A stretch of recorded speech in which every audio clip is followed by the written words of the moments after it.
Allô tout le monde, c'est Pasteur Mickaël. Bienvenue à tous ceux qui se connectent à tous les soirs pour assister, pour participer à ces moments de pause, prendre un temps d'arrêt dans nos journées. C'est tellement important et j'aimerais vous encourager cet après-midi. Parlez-en autour de vous.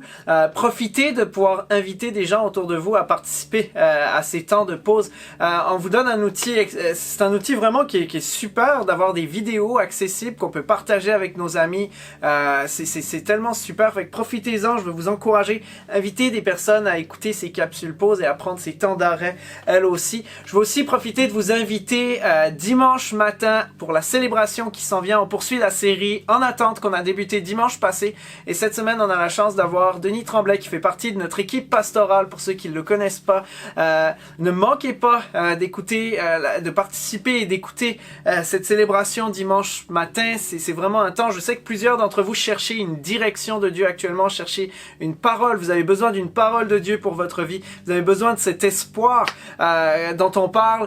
Donc j'aimerais vous inviter, ne manquez pas de vous connecter. C'est un moment idéal aujourd'hui. Vous savez, pour vous qui êtes croyants, qui écoutez ces vidéos, profitez, saisissez de cette occasion-là. Alors que l'Église ne peut peut-être pas se rassembler dans les bâtiments comme on a l'habitude de le faire, elle se fait en ligne et c'est tellement facile de pouvoir écouter, de pouvoir se connecter, puis écouter la parole de Dieu, recevoir la parole de Dieu, puis d'être touché, d'avoir l'occasion de recevoir ce que Dieu a à nous dire. Donc j'aimerais vous encourager, partagez-le avec vos amis. Faites preuve d'audace, partagez à vos amis que vous participez vous-même à cette célébration dimanche et invitez-les à se connecter en même temps que vous et à participer en même temps que vous. C'est vraiment une occasion en or de pouvoir le faire, donc je vais vous y encourager. Dimanche matin, 10h, il y a une rediffusion dimanche à 15h en direct. Notre équipe pastorale est en direct pour connecter avec vous, pour chatter avec vous et prier avec vous si vous en avez besoin. Donc ne manquez pas ça, c'est sur notre site web lephare.org. Ne manquez pas de vous connecter dimanche matin. Cet après-midi, j'aimerais qu'on puisse parler quelques instants, s'arrêter. Je lisais le psaume 23 aujourd'hui, ce psaume que la plupart des chrétiens connaissent par cœur. Je lisais ce psaume 23, puis j'aimerais qu'on puisse s'arrêter sur les déclarations du roi David dans ce psaume, parce que c'est des déclarations de foi, c'est des déclarations qu'il fait en pleine connaissance de cause, et j'ai l'impression que certains, pour la majorité d'entre nous, on ne saisit pas l'entièreté de la portée de ces paroles-là, qui sont merveilleuses, qui sont valables pour nous, qui sont porteuses de vie, qui sont porteuses d'espoir, qui sont porteuses aussi d'un apaisement de l'âme pour ceux et celles qui ont besoin d'être dans la paix, d'être apaisés actuellement. Le psaume 23, les versets 1 à 6, c'est ça qu'on va regarder cet après-midi dans cette pause. L'Éternel est mon berger. Je ne manquerai de rien, c'est ce que David va dire. Il me fait prendre du repos dans des pâturages bien verts, dans des verts pâturages dans certaines versions. Il me dirige près d'une eau paisible, il me redonne des forces, il me conduit dans les sentiers de la justice à cause de son nom. Même quand je marche dans la sombre vallée de la mort, je ne redoute aucun mal, car tu es avec moi. Ta conduite et ton appui, voilà ce qui me réconforte. Tu dresses une table devant moi, en face de mes adversaires. Tu verses de l'huile sur ma tête et tu fais déborder ma coupe. Oui, le bonheur et la grâce m'accompagneront tous les jours de ma vie et je reviendrai dans la maison de l'Éternel jusqu'à la fin de mes jours. David va déclarer, l'Éternel est mon berger et à cause de ça, j'ai cette assurance. J'ai cette assurance, il me dirige près des eaux paisibles, il me dirige dans les endroits de paix, il me dirige dans un lieu de paix et il me protège face à mes ennemis. Il est là, il est mon protecteur, il me protège face à mes ennemis. Combien nous savons comment David faisait face à l'épreuve, faisait face à toutes sortes d'ennemis qui en voulaient à sa propre vie, physiquement, et en voulaient à sa vie. Il me protège face à mes ennemis. Il s'assure que je ne manque de rien. David avait cette assurance-là, et c'est une déclaration qui est faite, qui est très très forte dans ce psaume-là. Il enlève mes peurs. Il donne du courage et de la force à ceux qui en ont besoin. Il subvient à mes besoins, et en plus de ça, l'Éternel me donne la joie. L'Éternel me donne la joie. Et c'est ce que David disait, c'est ce que David déclarait alors que lui-même passait par l'épreuve, alors que lui-même était poursuivi, alors que lui-même était menacé, alors que quand on lit la Bible, on voit toutes les épreuves que le roi David a traversées, toutes les difficultés qu'il a pu traverser, aussi les conséquences qu'il a supportées après sa chute. On sait que le roi David avait vraiment cette assurance quand on lit ce psaume-là, que en l'Éternel, il ne manquerait de rien, il était protégé. Vous savez, souvent on va lire ce passage-là dans une funéraille, ou dans un moment où on passe par des temps vraiment difficiles, et ça nous fait du bien. Ça nous apaise, ça nous donne la paix, c'est vrai, ça nous fait du bien ce passage. Mais j'aimerais vous dire que souvent on manque quelque chose. On manque on manque quelque chose de la portée de ces paroles parce qu'on comprend pas bien ce rôle du berger. On comprend pas très bien. Vous savez, c'était très courant de s'occuper des brebis du temps de David, mais aujourd'hui un petit peu moins. Et j'aimerais qu'on puisse s'arrêter là-dessus cet après-midi. Vous savez, moi, quand on me parle d'un berger, j'ai toujours cette image. Puis j'ai beau savoir de quoi on parle aujourd'hui, j'ai toujours cette image d'un vert pâturage, d'un endroit bucolique, il fait beau, il y a des oiseaux qui chantent, il y a un filet d'eau, un petit ruisseau, imaginez, venez avec moi cet après-midi, un ruisseau le long d'une petite côte, un vallon, c'est super beau, c'est vert, et là, le berger, avec ses brebis, des oiseaux qui chantent, un petit fond classique, là, tout doux, c'est bucolique. Et là, le berger, il est là, au milieu de son troupeau, il passe, puis il leur flatte le dos, il leur caresse le dos en passant, c'est super. Sauf que moi, quand je pense à ça, j'ai pas la même assurance que David avait quant au fait d'être protégé, quant au fait d'être rassuré, quant au fait que ce berger soit capable de me protéger face à mes ennemis, quand je fais face à la vallée de l'ombre de la mort, que je fais face à des angoisses ou toutes sortes de choses, j'ai pas l'impression avec ce portrait-là en tête que ce berger sera capable de me sortir de mes angoisses. J'aimerais vous proposer que l'image du berger qu'on retrouve dans la Bible, celle que David avait en tête pour lui-même avoir été un berger, n'a rien de mignon, n'a rien de bucolique, n'a rien de léger, de romantique quelque part, de doux et délicat. L'image du berger que David avait en tête, c'était l'image d'un homme fort, c'était l'image de quelqu'un qui était fort, qui était capable de protéger. Vous savez, la vie du berger était profondément liée à celle de ses bêtes. Parce que s'il en perdait une ou plusieurs, il allait devoir répondre personnellement du prix des bêtes. Il allait être endetté envers celui qui l'avait envoyé avec les bêtes, celui qui l'avait engagé pour en prendre soin. Il allait devoir lui-même répondre de la perte. Il était lié, la vie du berger était liée à celle des brebis, très serrée, très profondément. Le berger passait ses nuits dehors. Quand on y pense, aujourd'hui, on a de la misère à s'imaginer ça, mais le berger passait ses nuits dehors, quelle que soit la tempête, quelles que soient les intempéries, il était dehors avec les bêtes, il les protégeait. Il faisait face à la solitude. Nous passons 5 semaines à la maison, peut-être un peu plus seuls, un peu plus isolés, et on est littéralement en bon québécois en train de capoter. Le berger pouvait passer des semaines tout seul avec son troupeau, en pleine montagne, sur les plaines, à l'extérieur, à faire face aux intempéries, comme je l'ai dit, à faire face à toutes sortes de menaces. Le berger, son rôle était de lutter.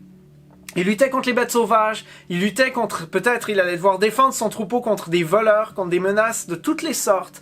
Il était là, c'était ça son travail, il était là pour les défendre face à tout ce qui pourrait survenir. Vous savez, dans le passé, dans le temps, on disait que le berger quittait son lieu de départ avec 100% de son troupeau et ne revenait qu'avec la moitié, tellement cette job était dur, tellement ce travail était dur, était difficile. Et David nous en donne un extrait quand il va s'adresser au roi Saül qui lui fait pas confiance alors que David va se présenter pour aller face à Goliath lui disant « Ouais, mais le roi Saül va lui dire « T'es qu'un jeune garçon, t'es pas assez fort, comment est-ce que t'es qualifié pour aller faire face à Goliath qui est comme un géant, qui est le plus puissant guerrier ennemi ?» Et David va lui dire ceci. Dans 1 Samuel 17, versets 34 et 35, David dit à Saül: ton serviteur gardait les brebis de son père. Quand un lion ou un ours venait pour en enlever une du troupeau, je courais après lui, je le frappais, et j'arrachais la brebis de sa gueule. S'il m'attaquait, je l'attrapais par la gorge, et je frappais, et je le tuais. Être berger du temps de David, c'est pas mal plus dangereux que d'être gardien de sécurité de nos jours. J'aimerais vous le dire cet après-midi. On en voit juste un extrait, c'est pas mal autre chose que ce qu'on peut s'imaginer. Ça n'a rien à voir avec un métier bucolique. D'être berger, c'est quelque chose qui nécessite une force de caractère, qui nécessite du courage, qui nécessite de la force et de quelque part une volonté à vouloir persévérer, à y arriver jusqu'au bout. Le rôle du berger, c'était de conduire ses brebis. Le rôle du berger, c'était de les nourrir, de les protéger, c'était de les garder ensemble, quelle que soit la menace, quelles que soient les épreuves, les garder unis, ensemble. C'était de chercher celle qui est perdue. Celle qui s'est perdue, celle qui s'est éloignée du troupeau, aller la chercher, la récupérer vite pour la rassembler avec les autres et peut-être la soigner pour qu'elle puisse retourner avec le reste du troupeau. c'était de tout mettre en œuvre pour les ramener à bon port. Alors qu'il est parti d'un point A, c'était de les ramener au point A en bonne santé, grandis, soignés, qui ont progressé, qui sont unis toujours. C'était ça le rôle du berger. Et quand David pensait à l'Éternel, dans ce psaume, il saisissait, oui, la bonté, la douceur de l'Éternel. Il saisissait la bonté de son Dieu. Mais il comprenait combien son Dieu était puissant. Combien son Dieu est puissant. Il comprenait probablement beaucoup mieux que nous combien Dieu est grand et puissant pour nous protéger, pour nous garder, pour prendre soin de nous. Il comprenait très bien ça. Il saisissait probablement beaucoup mieux ce que c'était le rôle du berger et quelle était sa portée spirituelle. David avait cette assurance que parce que l'Éternel est son berger, il n'aurait littéralement rien à craindre. Il n'aurait rien à craindre, ni de la part de ses ennemis, il n'aurait pas à craindre de manquer du nécessaire, il n'aurait pas à craindre rien du tout. Et en plus de ça, il allait être dans la joie. Je vais terminer avec ça avant de prier pour vous cet après-midi. Vous savez, Jésus a dit lui-même qu'il était le bon berger. Il est le bon berger. Jean 10, versets 11 à 15, Jésus va dire « Je suis le bon berger. Le bon berger donne sa vie pour ses brebis. Le simple salarié, quant à lui, dans certaines versions, vous allez lire le mercenaire, n'est pas le berger, et les brebis ne lui appartiennent pas. Lorsqu'il voit venir le loup, il abandonne les brebis et prend la fuite. Alors le loup s'en empare et les disperse. Le simple salarié, car il travaille pour de l'argent et ne se soucie pas des brebis. Moi, je suis le bon berger. Je connais mes brebis, et elles me connaissent, tout comme le Père me connaît, et comme je connais le Père, je donne ma vie pour mes brebis. » J'ai envie de dire à plusieurs cet après-midi, vous prenez cette pause, vous avez besoin d'être apaisé, vous avez besoin de trouver du réconfort, vous avez besoin de trouver aussi de la sécurité actuellement. Vous avez besoin d'être rassuré. Peut-être que vous traversez cette vallée de l'ombre de la mort actuellement. J'aimerais vous dire que Jésus est ce berger. Jésus est ce berger qui a payé le prix fort pour que tu puisses lui appartenir. Il a payé le prix fort pour que tu puisses être sous sa protection, sous sa direction. Et si tu prends l'image du berger que je viens de te dépeindre, d'un berger qui est fort, qui devait faire face à toutes les intempéries, maintenant mets Jésus sur cette image. Et imagine-toi que Jésus a littéralement payé le prix ultime en mourant sur la croix pour pouvoir prendre soin de toi de cette manière, de la manière dont David parle de ce berger-là.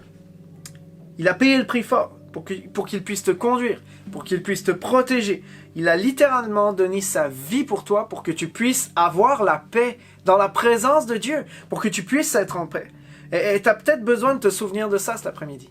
Dieu te connaît par ton nom. Dieu te connaît par ton nom. Et il est ce berger qui veut te garder. Il est ce berger qui garde tes pas. Il est ce berger qui prend soin de toi actuellement. Peut-être que même tu l'as oublié dans les derniers jours, peut-être depuis quelque temps. Mais il garde chacun de tes pas. Il n'y a rien qui lui échappe actuellement de ta situation. Il n'y a rien qui lui échappe de tes pensées. Il n'y a rien qui lui échappe dans ce que tu vis. Et comme David, chacun d'entre nous aujourd'hui, on a la possibilité en Jésus, parce qu'il est le bon berger, parce qu'il est celui en qui nous pouvons nous confier, et puis à cause de lui, nous ne manquons de rien. Il prend soin de nous. À cause de Jésus, comme David, je peux avoir cette assurance, moi aussi, toi aussi, que l'Éternel est mon berger. Je ne manquerai de rien.